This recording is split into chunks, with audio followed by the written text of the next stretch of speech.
Hello students, how are you? Today I am here with one interesting question. Among the following dibromocyclohexanes, the one that reacts fastest with NaI to give cyclohexene.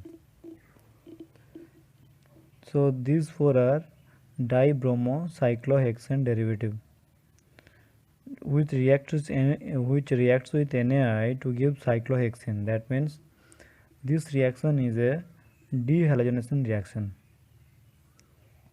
Dehalogenation reaction. Dehalogenation reaction proceeds through beta elimination. That means it is a beta elimination reaction.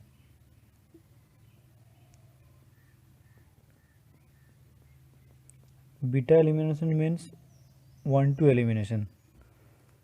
So the reaction must be 1,2 elimination reaction. This is 1,1, that is 2 brominal in same carbon, that is geminal. Whereas this is 1,2 vicinal. This is also 1,2 vicinal, and this is 1,4. So we will omit these two options because this is 1,1 and this is 1,4, and the reaction will proceed through beta elimination, that is 1,2 elimination. The foremost condition for beta elimination reaction is that the two groups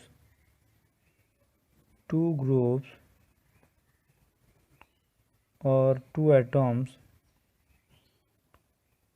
which are eliminating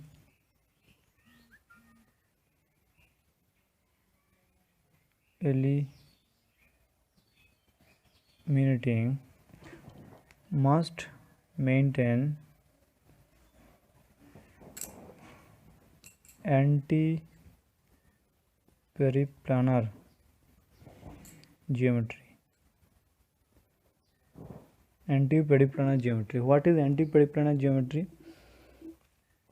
Anti-periplanar geometry when the leaving group and the group which are eliminating, these two are in 180-degree angle. Let's say nucleophile attack this, and the electron in this bond will be placed between these two atoms, and this leaving group will leaves the molecule. So we can see this reaction, elimination reaction, in this general equation. Now the shear form of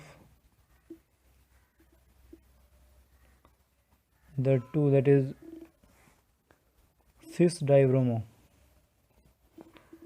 both are above the plane, and for trans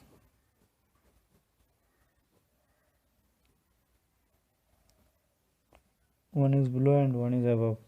So we can see here that in this molecule the two bromine atoms are maintaining the anti-periplanar geometry. So the I minus will attack the bromide, so minus IBr minus Br minus, a double bond will be formed, that is cyclohexane will be formed. But as these two bromine atoms are not maintaining the anti-periplanar geometry, so from this molecule elimination reaction is not possible. So this will be the answer. If you have any doubt regarding this video, please let me know. Thank you. Have a good day.